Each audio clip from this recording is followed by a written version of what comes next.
for another edition of the CBS Mystery Theater.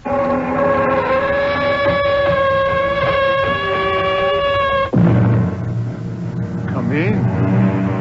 Welcome. Welcome to the Mystery Theater. I'm Himan Brown. The belief in ghosts and apparitions is as ancient as man himself. And a ghost, as we all know, can take many forms and shapes. Most of these spirits return from an unhappy grave and haunt the living. But occasionally, a ghost will turn up who is kindly, good-natured, and rather nice to have around. Our story involves just such a ghost. Cousin Amy, come, quickly! What's wrong, Susan? There's a strange man in this room, Cousin Amy, or was, just a moment ago. Where? Where did you see him? Standing there, right in the middle of the room, in front of my dressing glass, staring at me in my nightgown and wrapper. I was terrified. What did he look like? His clothes were of the strangest fashion. And his neck. Yes? His neck was twisted. The head was tilted over to one side, as though the head were just barely attached to the rest of the body. Oh, you've got to stay the night with me right here in my bedroom. Oh, of course. I wouldn't think of leaving you. We are not alone in this house, believe me. There is a third person here, somewhere.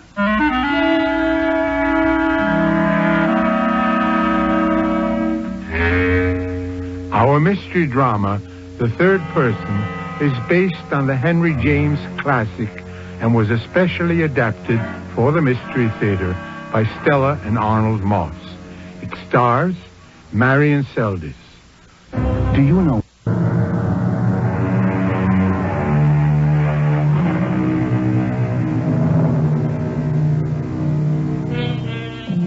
The year is 1900.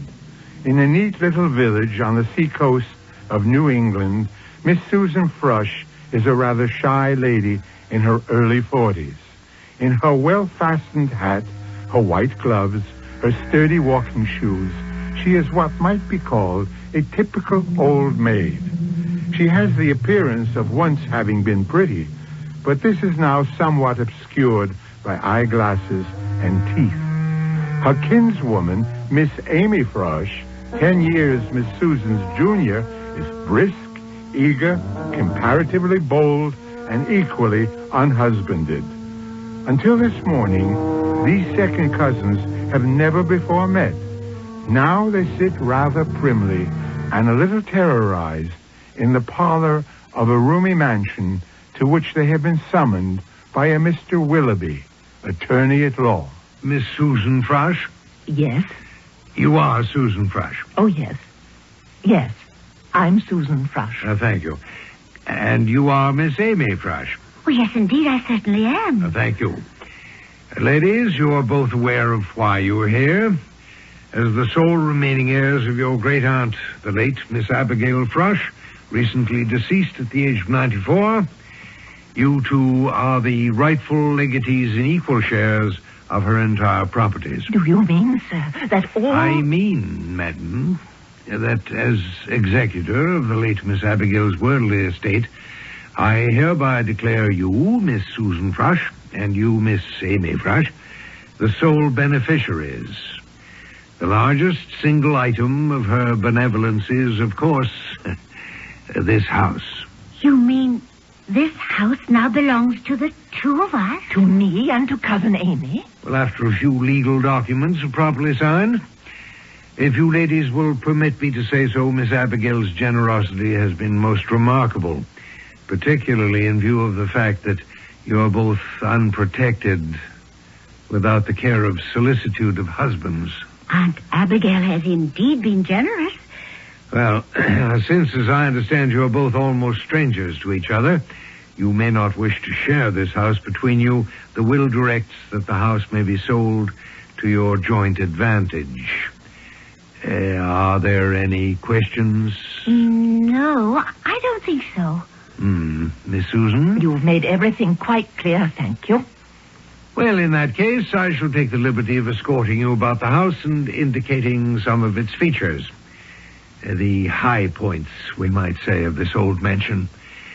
It consists, as you shall see, of 37 rooms, 12 of which are bedrooms. 12 bedrooms? For just the two of us? On the second floor, shared by the two largest of these bedrooms, installed some 15 years ago, is a marvel of this modern age in which we live. And that, Mr. Willoughby, is... There, with all the latest paraphernalia and conveniences of indoor plumbing, is the bathroom. Oh. Yes. Imagine, ladies, the luxury of an indoor bathroom with running water. What's that? What is what? Well, do you hear anything, Cousin Amy? Yes, I do. It sounds as though someone were running a bath in our luxurious indoor bathroom. Well, now that you've seen the principal features of the house, I remind you again that the will permits you to sell it, should you be so minded. Oh, I wouldn't think of it, Mr. Willoughby. This dear old house is exactly everything I ever dreamed of. And you, Cousin Amy? Oh, I wouldn't part with it for all the money in the world. It's beautiful. Having drunk deep of the cup of singleness, which I confess is a rather bitter cup, this house represents a quiet, peaceful harbor. Our solitude will come to an end. And, of course, with an assured roof over your heads. I adore every inch of it. I'm sure the two of us will get along splendidly. As am I. But you must understand, of course, that I take a nap after dinner. Really? I could never rest then. That's when I'm most wide awake and keenest for talk. I take my nap just before dinner. But I'm sure we can arrange our time suitably. And there'll be so many things to talk about. So many things we can do together. Yes. Well, I take it then that you ladies are fully prepared to share the house. Oh, yes, of indeed. course. Well, so be it. I am delighted that this charming house will remain where it's been for almost 200 years, in the hands of the Frush family. Well, now, if we may continue with the inspection, I have saved this main entry hall for the last of our little tour. Impressive? Just look at all those full-length portraits. But those paintings must be... Are they all who we think they are? Frushes. Every single one of them. They are all of them our ancestors, Cousin Susan. Yes, indeed they are. Oh, that fat one with powdered wig and the big pot belly. He's so funny. Who is he? That is Josiah Frush, the man who built this house in the year 1731.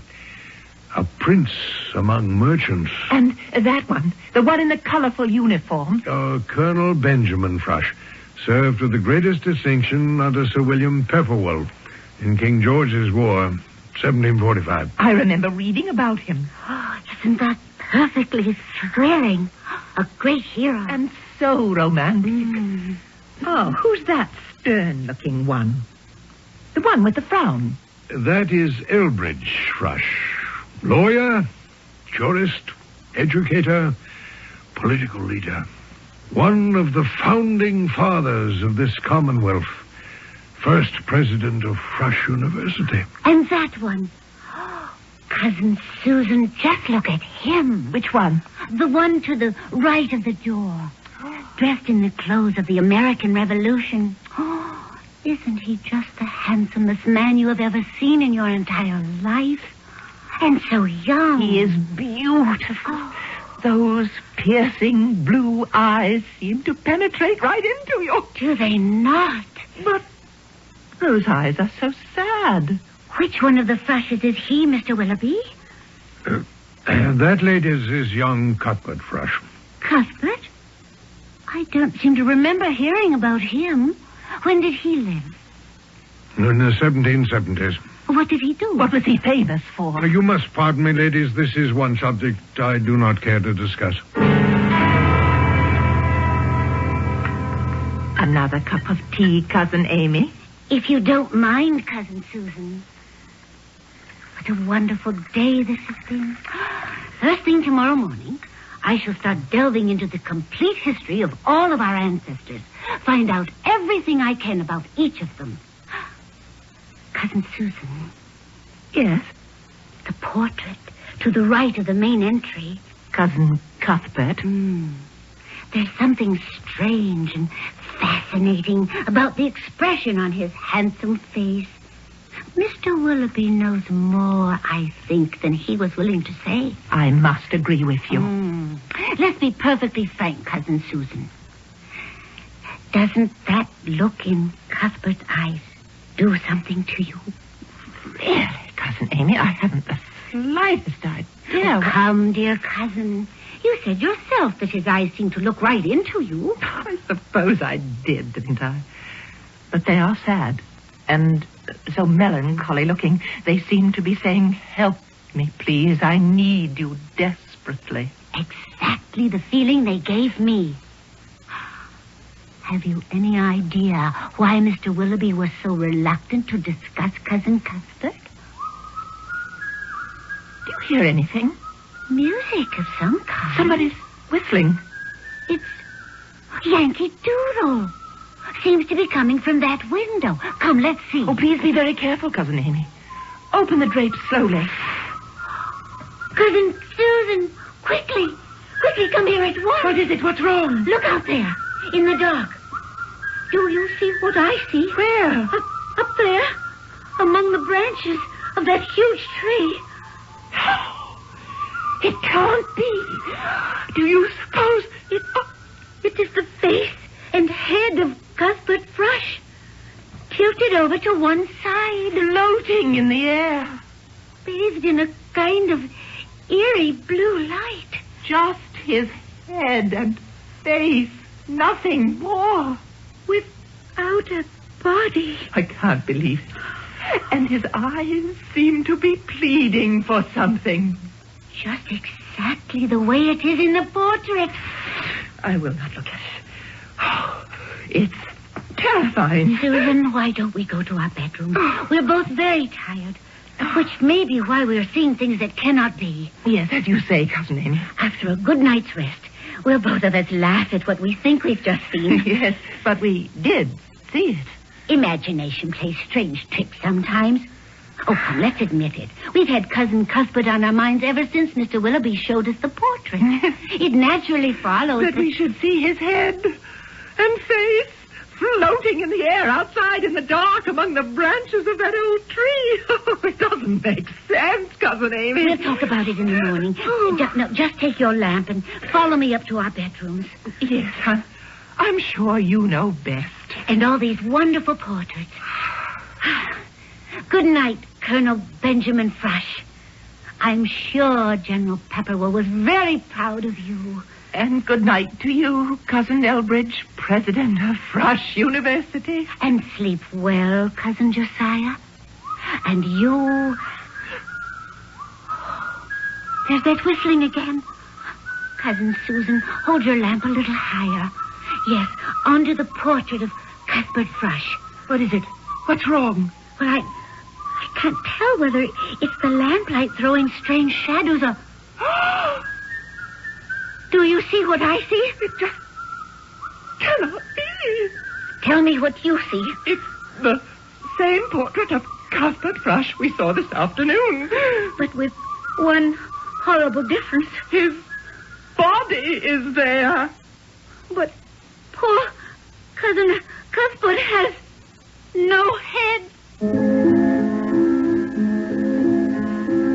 Just who is or was Cuthbert Thrush? Is it possible that in some way his spirit still lingers on in the old Thrush mansion? Can we say, with the poet Longfellow, all houses wherein men have lived and died are haunted houses. Through the open doors, the harmless phantoms on their errands glide, with feet that make no sound upon the floor. We will learn more when Mystery Theater returns shortly with Act 2. The cellars of the Frush mansion are sound, cool, and dry, like the crypts of ancient churches.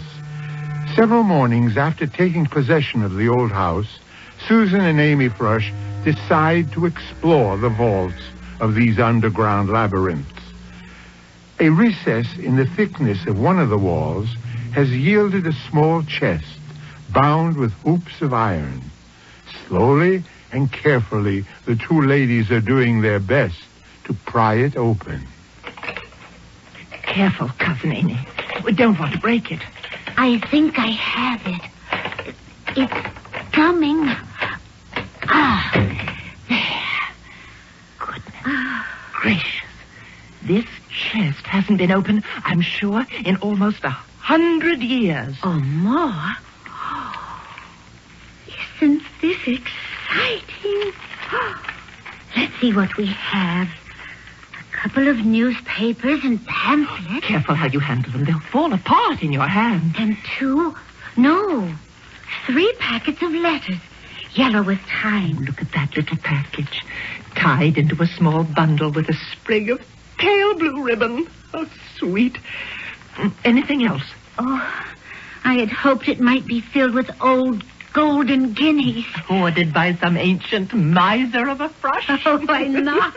Or even a handful of ducats, doubloons, pieces of eight. Stored by an unknown pirate ancestor of ours. Or some evil captain of a privateer. Captain Frush, who roamed the 7 seas and preyed upon his helpless victims. You are an incurable romantic. Only a lot of old papers and letters. You know you can't wait to read them any more than I can. True. Only I dare not handle them myself. They're so delicate. This is a job for the minister. Not only does the Reverend Mr. Patton preach an excellent sermon, but he's also president of the town's historical society. If anybody can help us with these, Mr. Patton can, I'm sure. Oh, they should provide many interesting evenings before the fireplace. Cousin Amy, has it occurred to you that we might find things in these letters that we might not want to learn about? Well, like what? I'm not quite sure. But if we should discover something bad about an ancestor of ours, any one of them... I don't think I would want to know. Well, suppose it was something about our mysterious cousin Cuthbert. Something really naughty. Wouldn't you want to know about him? So I'd have to think about it. Oh, no, you wouldn't. And neither would I. If anything human happened with Cuthbert or any other Frush, with all those dignified pillars of society in the entry hall, I would be delighted. What?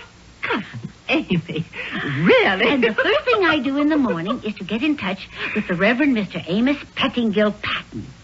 We'll need his help with these letters.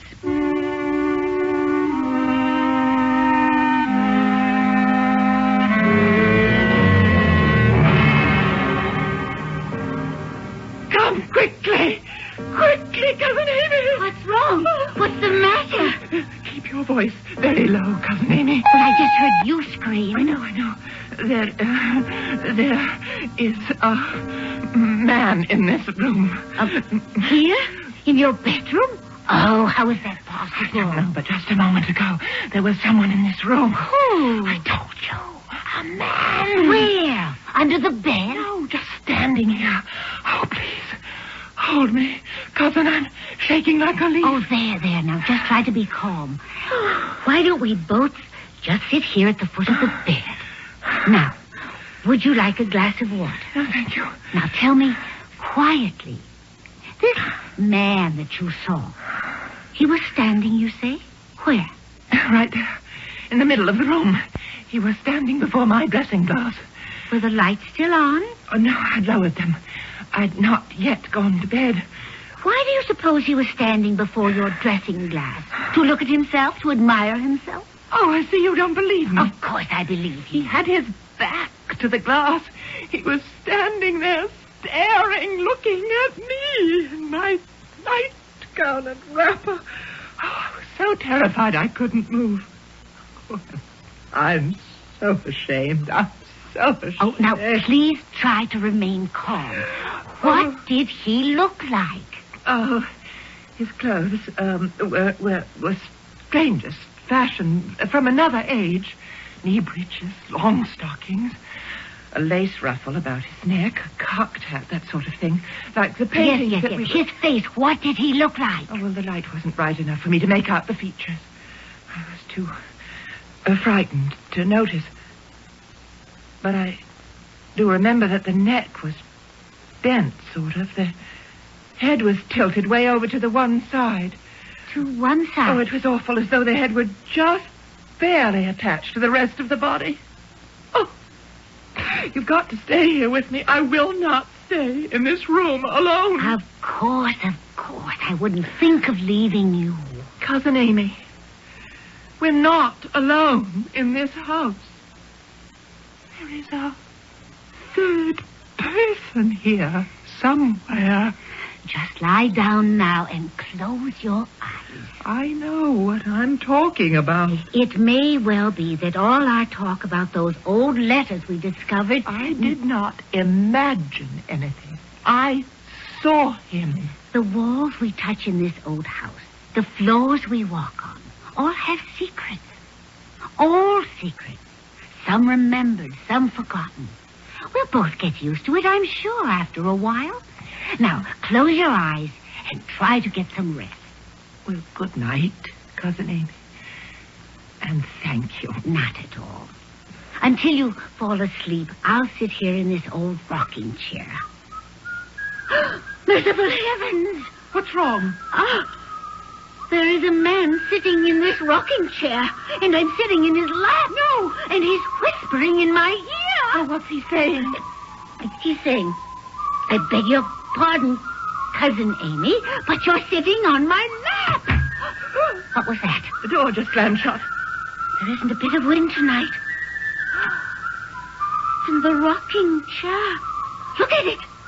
It's rocking back and forth, all by itself. Oh, let's get out of here. Quickly. We'll lock ourselves in my room tonight. Wait for me, Amy. I'm coming right with you.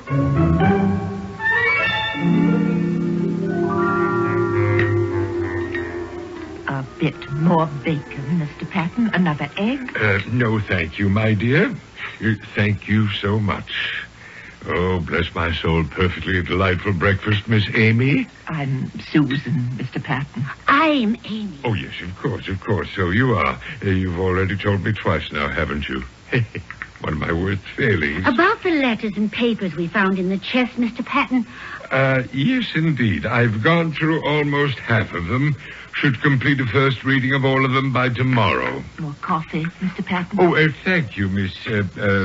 Susan. Have you found anything at all, thus far, that might be of any interest to us? Well, that depends a bit on what you ladies would consider interesting. Doesn't it? Well, we were just curious as to whether you might have come across anything that might show one or two of them to be a little less... A little less proper, a little more human, shall we say, little chinks in their armor. Exactly. Oh, well, nothing really shocking. Just something that might possibly explain certain things. Well, there's nothing like that in the letters as yet. What certain things, may I ask? Amy means, have you found anything in the letters that might tell something about... Cuthbert Thrush. Who? Cousin Cuthbert Thrush. That rascal. Rascal? Why do you call him a rascal? I thought everybody knew it. It's practically town history. But when we asked Mr. Willoughby about Cuthbert, he did not seem eager to provide us with any information. Oh, well, now Thomas Willoughby is a bit of a stick in the mud, isn't he? Mr. Patton, certain strange things have been happening here in this house. Things that we do not understand. Things that we are convinced may possibly stem from whatever may have happened to the man that you call a rascal. Exactly what has been happening? For the time being, that must remain our little secret, my cousin's and mine. In the meantime, it is of the utmost urgency that we know everything there is to know about Cousin Cuthbert. Why did he die so young? And how did he die? Well, my dear, dear ladies, the fact is that Cuthbert Thrush, born in 1747, as I recall, came to his end in 1775 at the age of 28. Hanged by the neck until he was quite dead. On that old oak tree, there, outside the window.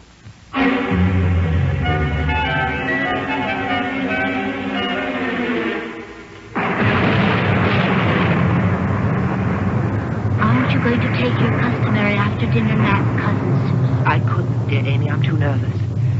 First there's this dreadful storm, and then the Reverend Patton's expected almost any moment. With the rest of the letters. He did say he'd be here at 8. Yes, he did. Oh, I can hardly wait. I am so excited. So am I. Amy, I cannot get used to the idea that darling Cousin Cuthbert was hanged. On a stout limb of that old oak tree out there, where we saw his head the other night. That's why it was so dreadfully twisted all the way over to one side. Because hanging breaks the neck. True. But don't say it. Well, it's a most peculiar effect. And that also explains that look of pitiful sadness in those young, hauntingly beautiful eyes. Indeed. Oh, Mr. Patton's usually so prompt. Cousin Susan, have you the slightest suspicion, the faintest inkling of what our gallant young cousin might possibly have done to deserve the fate of dangling from the end of a stout rope? None whatsoever. Oh, let us hope we shall now find out. The poor, poor boy. Bless my heavenly soul. It was quite a night. Isn't it, Miss Amy? Susan. Oh, yeah, of course. May I take your raincoat and hat? Oh, thank you indeed, Miss, Amy. Correct? Correct. The papers, the letters, you brought them, of course. Right here, wrapped in this oilskin. Here we are. And I have good news for you both. The most splendid news. Oh, shall we sit here, close to the fire? Thank you. Now, if I may, I should like to begin with a question. Yes, Mr. Patton. Truthfully, why are you two dear ladies so anxious to find out whatever you can about an ancestor of yours who's been dead for over 125 years? Since 1775. Particularly since you think there may have been something, shall we say, a trifle naughty in his background? We've already told you, Mr. Patton. We want to know everything there is to know about all our ancestors. I think I understand. Mr. Patton, what would you say if we were to tell you that although Cuthbert may have been hanged, that in some strange way we cannot explain, Cuthbert is still with us? In spirit, of course, as are all the Freshers. Cuthbert is still here, living with us in this very house.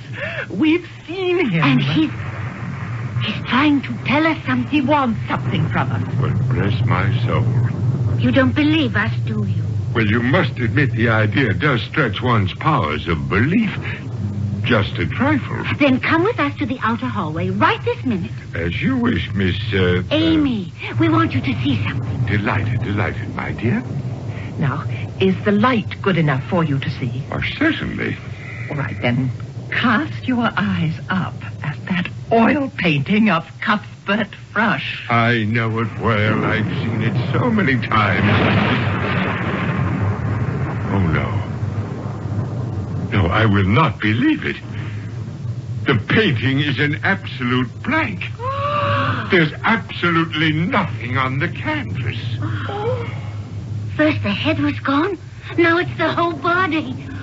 Oh, Mr. Patton, will you please come back with us into the parlor and be good enough to tell us what you found in the paper? And why Cousin Cuthbert was put to death. It might help us to understand why this third person is still hanging about the house.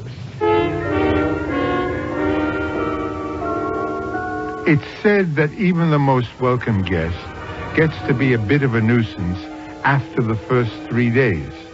And that applies in some measure even to the engaging spirit of Cousin Cuthbert. The longer he stays, the more demanding his presence seems to become.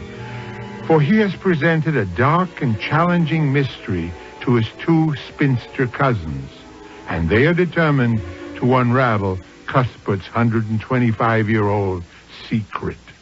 And so am I. We'll learn more about that when Mystery Theater returns shortly with Act 3. Ooh, my kids love chocolate milk. This isn't just ordinary chocolate milk.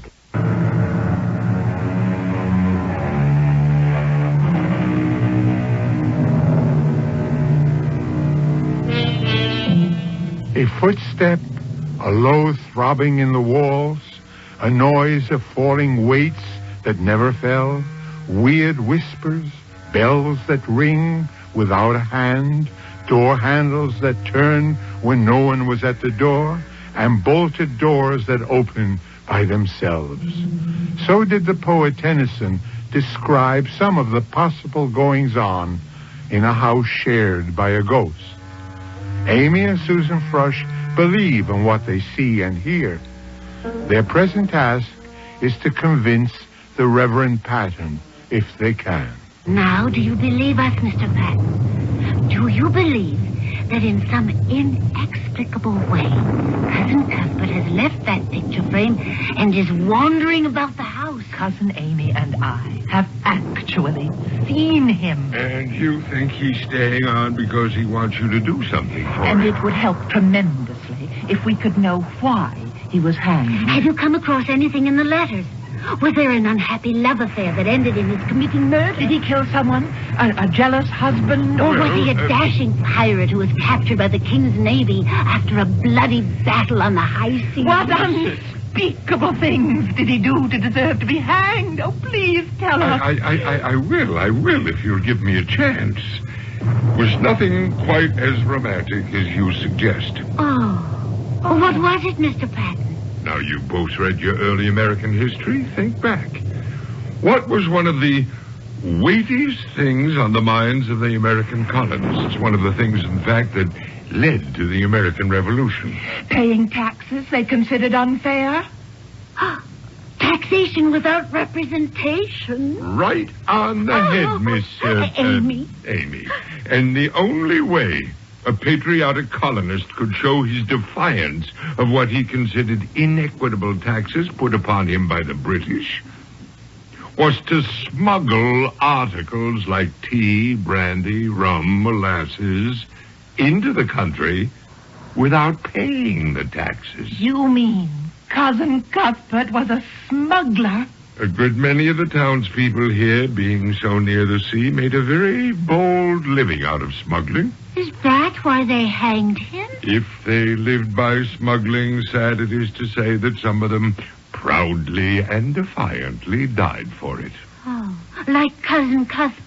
Several of these letters speak of his smuggling activities. He was admired here as one of the best, until he was unlucky enough to be caught and hanged for what was then considered a capital crime. Hanged for a little thing like smuggling. Yes, in the eyes of King George III's officers, it was not such a little thing. Cuthbert did commit an error, a human error, but as we know, to err is human. To forgive, divine. Of course. That's it exactly. What's what exactly? I know what's bothering Cuthbert. You do? The first thing we must do is to visit his grave in the old churchyard. The way I look at it, the only crime Cuthbert was really guilty of was the crime of being caught.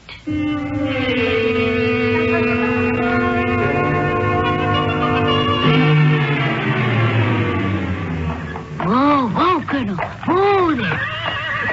Good boy.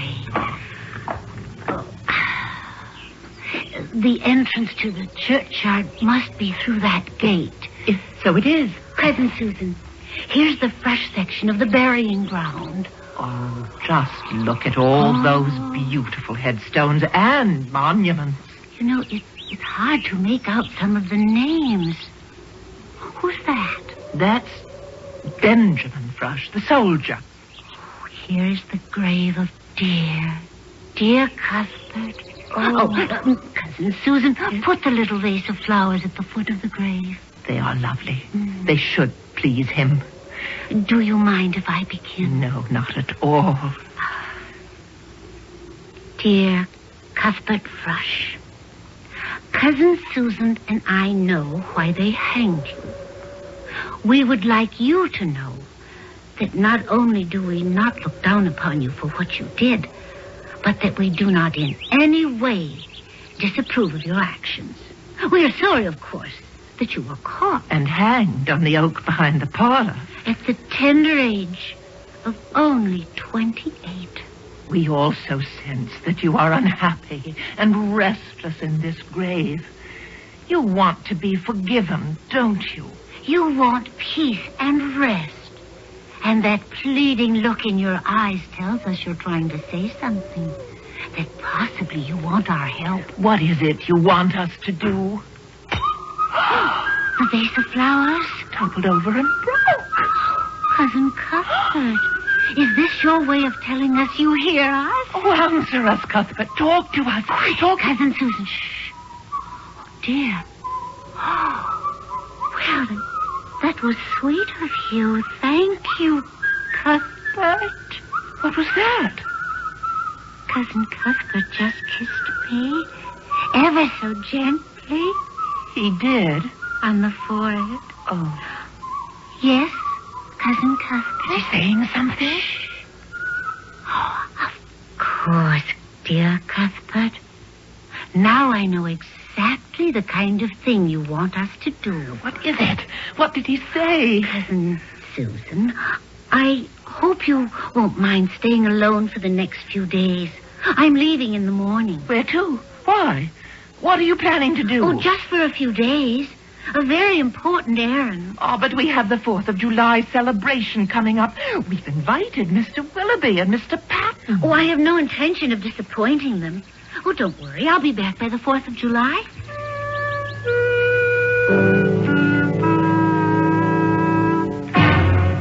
Well, there you are, ma'am. You're sure you've packed them well? I have a long trip. Yes, ma'am, I have indeed. Just be sure to keep the package dry. Away from any heat, of course. Oh, you're sure I'll be able to manage them myself? Just take usual precautions. Oh, I adore the red, white, and blue ribbon you've tied it with. So appropriate for this time of the year, the 4th of July. We try to please, ma'am. On the day we commemorate the birthday of our country's independence, it is my hope that a certain person will be celebrating his independence, too. That his spirit will become as free as our country's was in 1776. Yes, indeed. That'll be $3.50, ma'am. Thank you, and come back soon.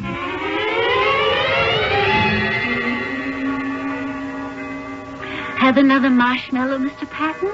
You, Mr. Willoughby? Ah, what a wonderful way of celebrating the 4th. Don't you agree, Mr. Patton? Oh, I certainly do, Mr. Willoughby. Fine dinner, now this bonfire.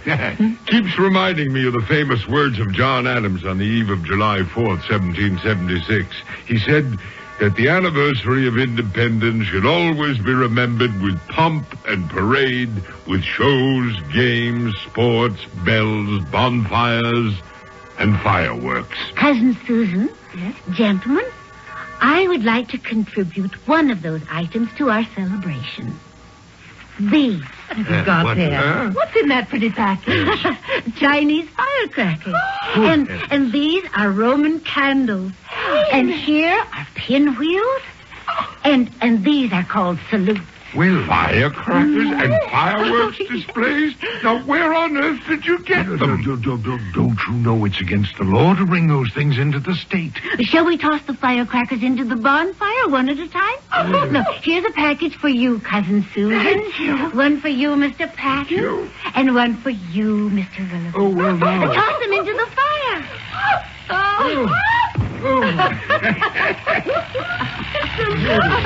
Just listen to them go on. Bless my soul, Miss Amy, what have you done? That's why you went away to buy things. How can anyone properly celebrate the 4th of July without firecrackers or fireworks? So you journeyed somewhere to another state where you could buy them legally. And brought them into this state illegally.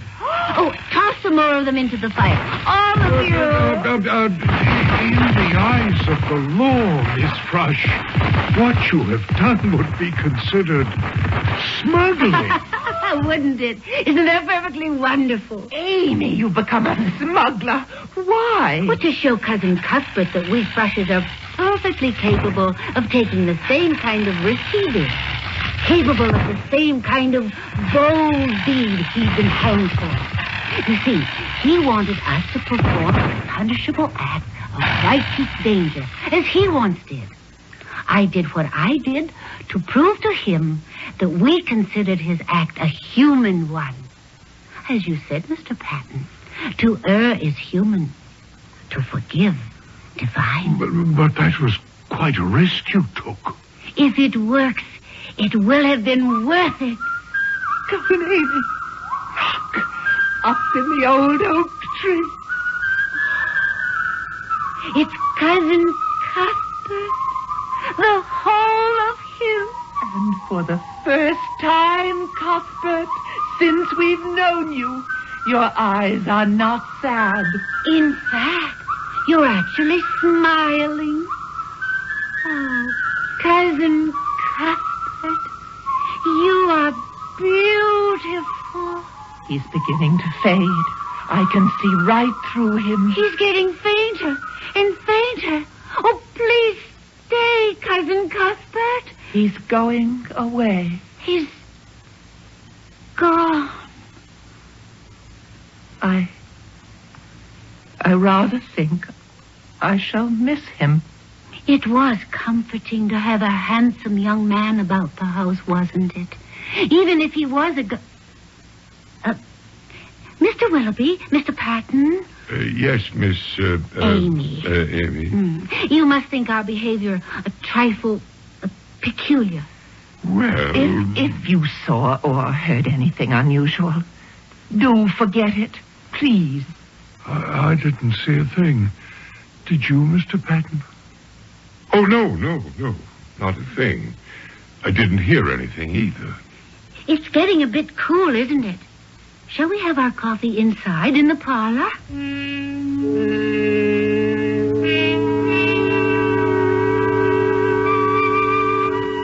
The coffee will only take a moment. Cousin Susan, gentlemen, look. What is it? The portrait. The painting of Cuthbert Thrush. Well, bless my soul. It's whole again. The full portrait is back on the canvas, the way it was to begin with. Hold your lamp a bit higher. And look closely. Do you notice any other difference? The eyes. Of course, the eyes. Where they were once rather sad and mournful, they now seem to have a twinkle in them. And so they do. Cousin Amy, Yes, did you see what I saw? Cousin Cuthbert just winked at us.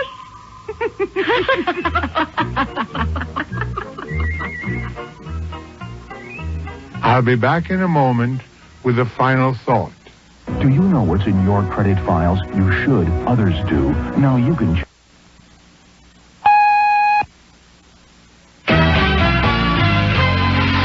It's happening now. You're hearing it now on WMAQ. We are all news, all day, every day. WMAQ Chicago.